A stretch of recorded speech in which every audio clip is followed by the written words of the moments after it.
So what I want to ask you is that this has been coming up a lot in a number of conversations.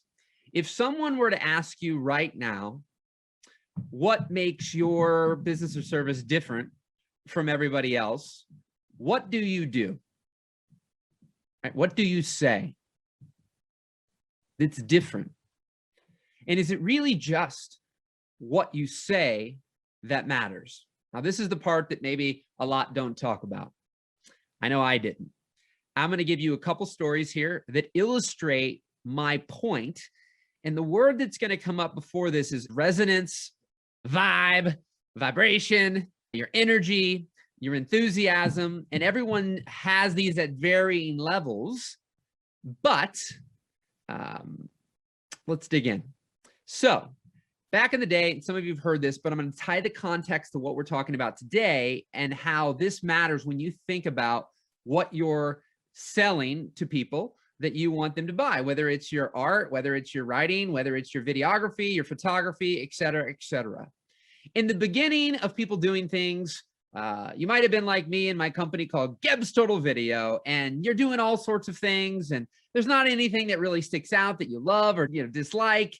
It's all fun. You'd be happy to do anything for free or cheap or any price because you're just like, wow, this is cool. Like, I'm getting into photography, and it's so awesome that somebody was willing to give me $50 to come out for a couple hours and take their photos. This is so exciting. I've had a job I haven't liked. I've been getting into photography. Somebody asked me to do X. I did it. It was awesome. And now you start to move along this journey and you start to find, well, I really like doing this, and and I'm really getting better at it. And then I'm good at this, but and people are paying me for it, but I really don't find a lot of enjoyment in this. And then I'm not good at this, and I'm not really excited about doing this, but people are telling me to do it, so I guess I should. And you start getting all these different feelings and emotions versus just like, I'm excited, oh my gosh. And then, and you might be getting, if you're even remotely decent, you're getting a lot of stuff because there is an enthusiasm. There's a connection. There's a vibe that you resonate with people. They need something that you can do, and you're like, oh my gosh, absolutely, I can do it. This is awesome. You tell your friends, oh my gosh, somebody asked me to do this. They gave me $50. They gave me $150. But then 2 years pass and you start getting maybe popular at what you're doing, and you're getting asked to do all these different things. But back to now, there's certain things you love and certain things you don't.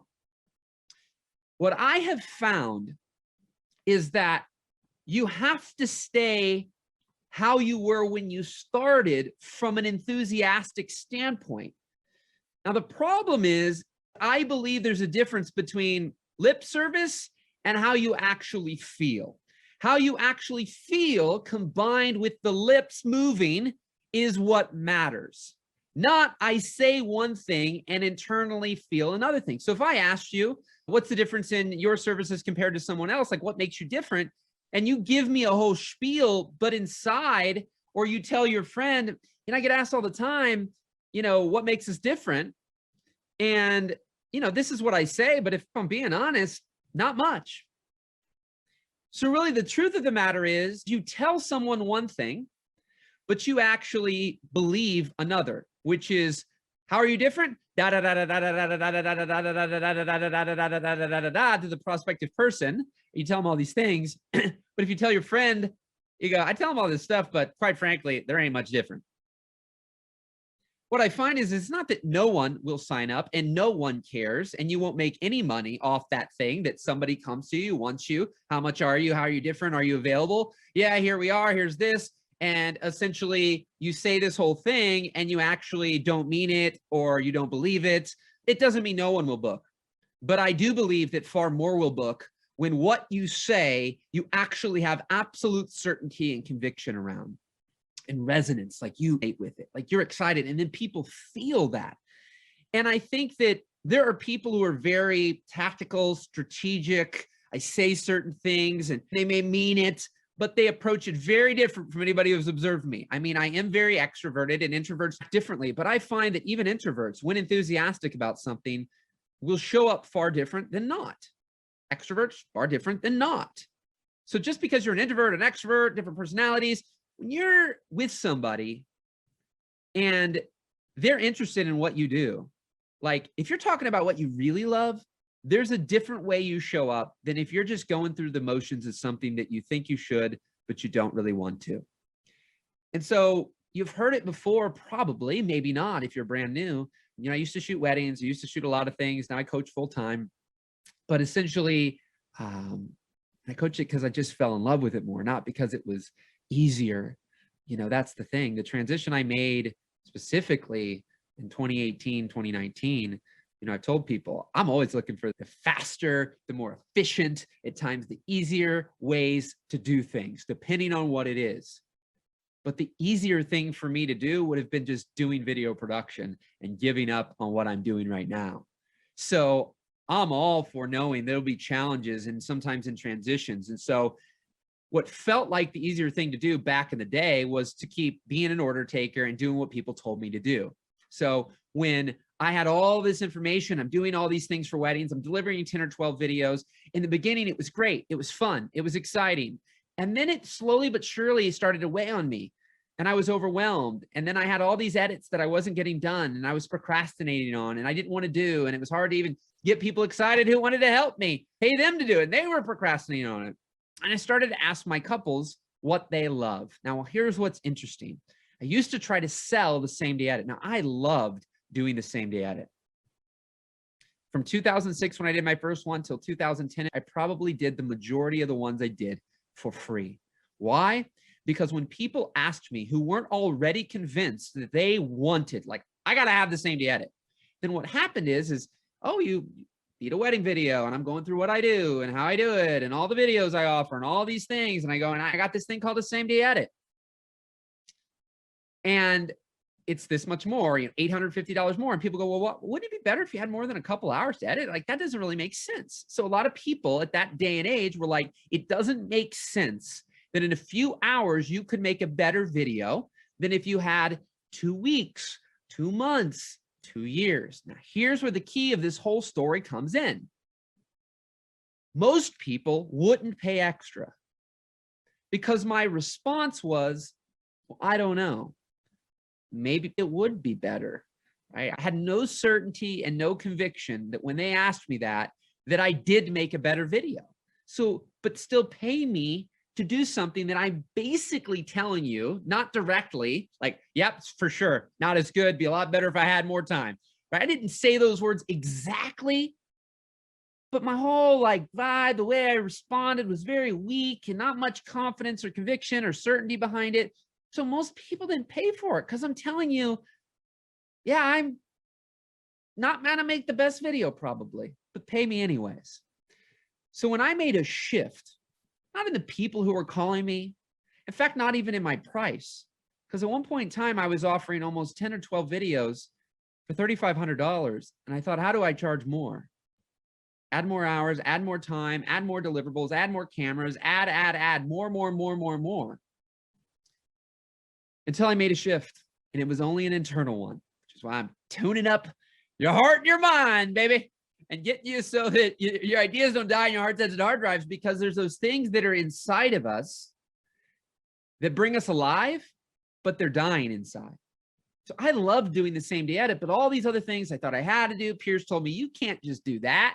Nobody will pay you for that. It was a bias that I believe because I'm getting told this from people I thought were more successful, smarter, wiser, etc. So I listened, even though I would say these things they kind of told me to say, but it never felt right. So when I finally was about to give up, quit, enough's enough, when that same question was asked, wouldn't it be better if you had more than 2 hours? Rather than have a weak answer that was like, oh, maybe, I don't know, and I can't really explain it, just kind of, yeah. I said, you know what? Here's the thing. I don't know if other people need 2 weeks or 2 months or 2 years to make a great video. But when I do a same day edit, I can't really explain why. It's just after years of observing it and my own life, it is the best video I will make you. If you like me, if you like my work that you've seen and you want me to do your wedding, I can promise you that the best work that I will create is doing it in that 2 to 3, 4 hour window at your wedding.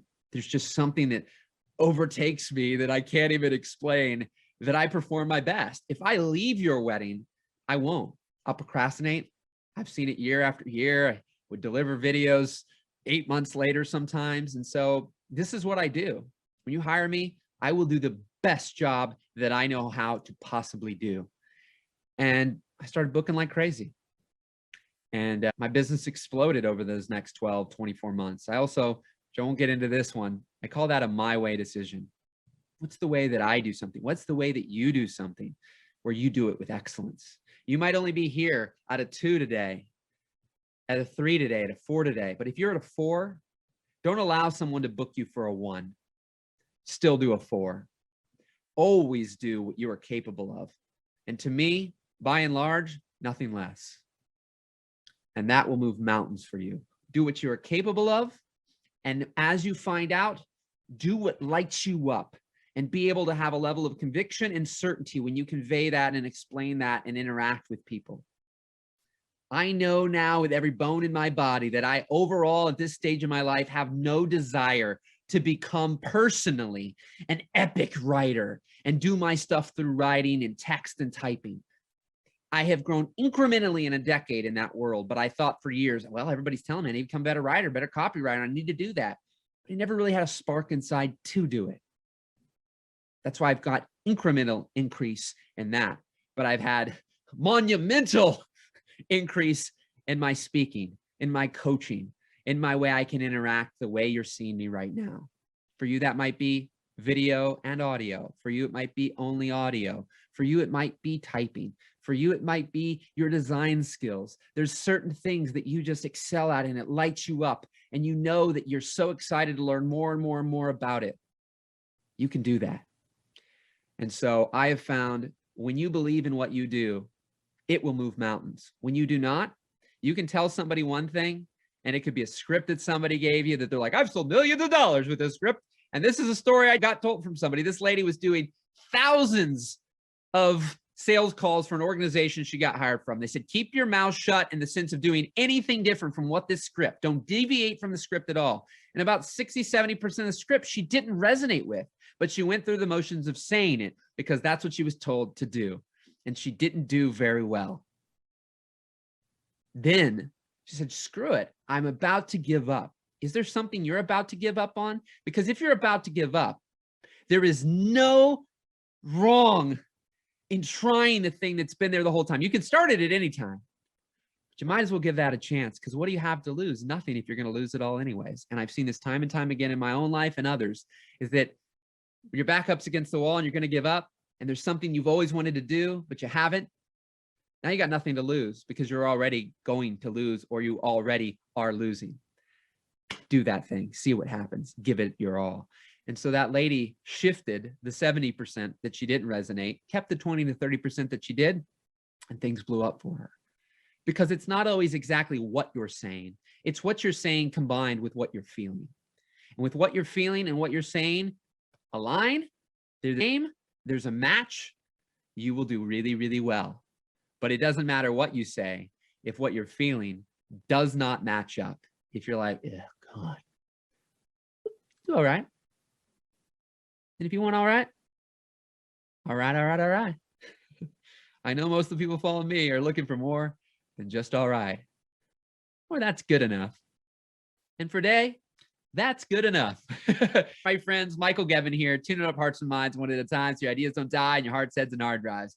Regardless of where you're listening to this, let me know what you find impactful in these videos. And you can go to mindtuneuptimelive.com and register, because every Tuesday at 2 p.m. Central, I go live. And I appreciate you listening. I appreciate your attention, and I appreciate you. Keep rocking, keep rolling. And as the great philosopher Matthew McConaughey would say, keep living. Talk to you soon. Bye-bye.